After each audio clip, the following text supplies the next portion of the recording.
tanom gid ka, mo-harvest ko pagdaghan. Basta kung gamay ra pud imong itanom, gamay ra pud imong anihon. Pero unsa man gyud resulta ani pag ato ni i-obey.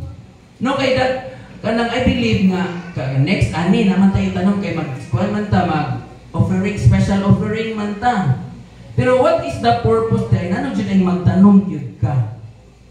Kanang farmer namo ko ay farm gyapon maisan no sa akong mama akong papa kay dili gina siya mahimutang kanang malibo niya hang uma. Wato gina siya permi sa bukid niya among silingan kay nitupo ni abot na sa ang sagbot mas taas pa sa iyahang itanom. No kay abi man gud sa farmers nga igo lang jud ay kamutanom.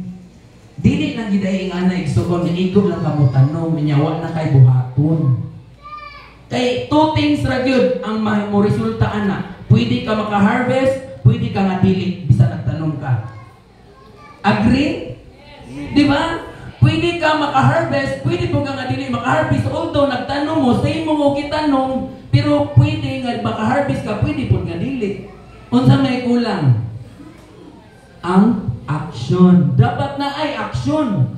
Useless kayo ang atong pagtanom. Bisa nagtanong, pila pa na imong kitanong diha? 100,000, pila pa na siya? I don't know. Pero kung naa kay gihimo nga action para ang imong tanom, maka-harvest ka.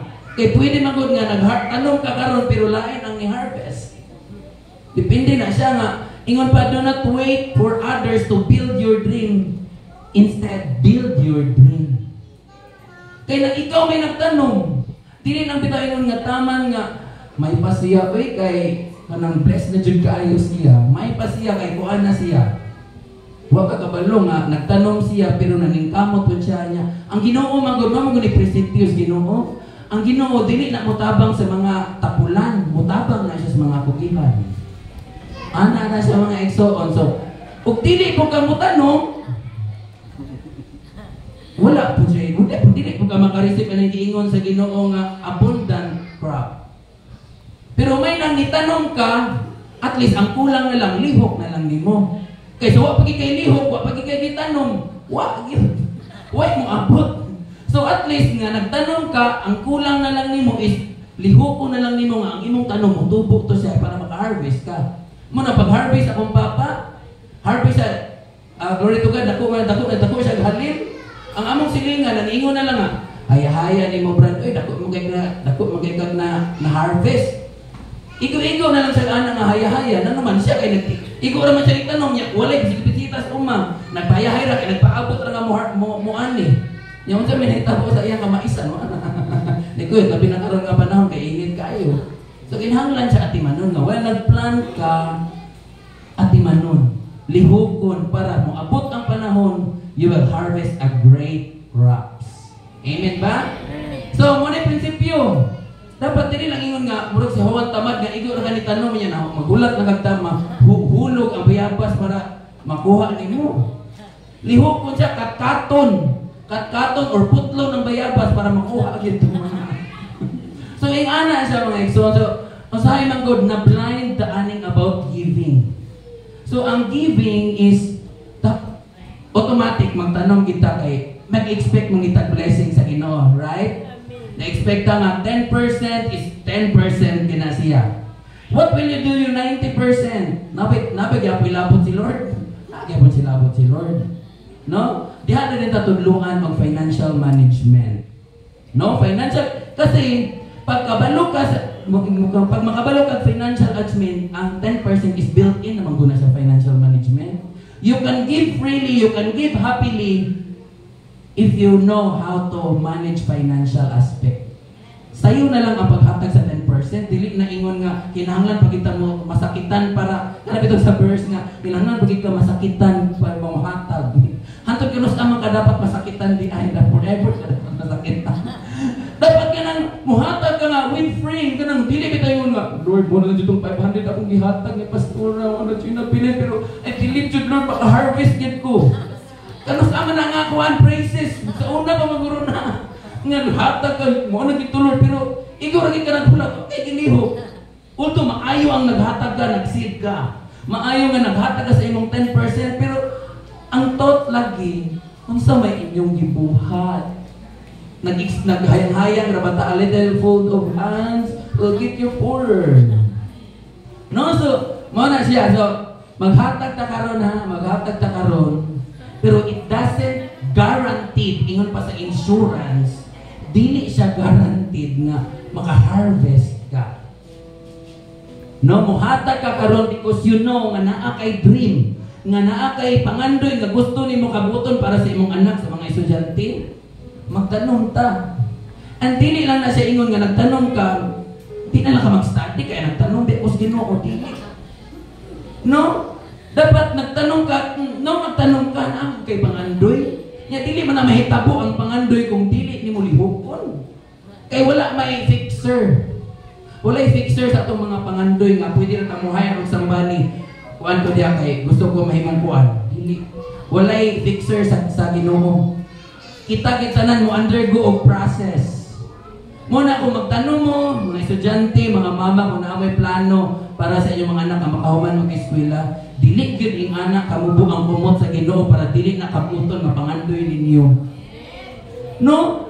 You know, kanang sayon kaayo ang pangandoy kung ipangayo nimo sa Ginoo, pero dili lang dapat diha ka nga nangayo ka sa Ginoo. Dapat naa kay lihok. Dapat naa kay lihok. Kay dili ma-change ang imuhang kaugmaon kung karon dili sa inline para sa imong pangandoy puhon. Di ba? No, so muna as we give our 10 or special offering karon nga kabuntagon, just give your best. And lihok ka ang imuhang mga gitanong. So please stand. Pray ta. Father God in heaven, we thank you Ginoong karon nga adlaw, karon nga kabuntagon. Gipasinatik minimo Ginoo. Lord, mga good things sa among kinabuhi o God. As reminders Ginoo nga dili lang dai mi taman nga magtanong ni Ginoo para mo harvest ni sa among mga seed nga among ipangtanom. But Lord, lihoko namo nga moabot ang panahon nga ang among gitanom motubo ug mo harvest ni. Salamat Lord ani nga mga reminders, salamat sa imong mga pulong Ginoo nga naghatag ka namo encouragement, naghatag ka namo Ginoo Lord og perspective, clear nga perspective Ginoo, that one day we will not just Lord an ordinary person, but Lord we will be an extraordinary person for your kingdom, O God. Salamat Ginoo nga sa tanan nga nag-obey sa imong word. You may continue to bless their sa tanan nga mga estudyante and even family, O God. We honor and bless you in Jesus' name. Amen.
Ang pagiging ina ay walang hanggang responsibilidad habang sila ay nabubuhay.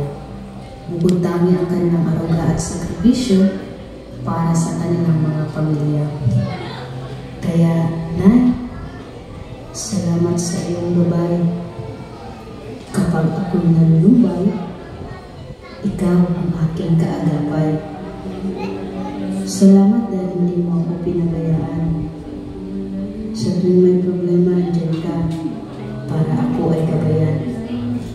Nay, pasensya na kung minsan hindi kita pinapansin at ako'y nagiging pasaway. Pasensya na kung may mga pagkakataong pinagtataasan kita ng boses. Hindi ko man araw-araw maipakita sa iyo na mahal kita, pero nais kong malaman mo na parte ka ng mga pangarap ko. Na sana, balang araw,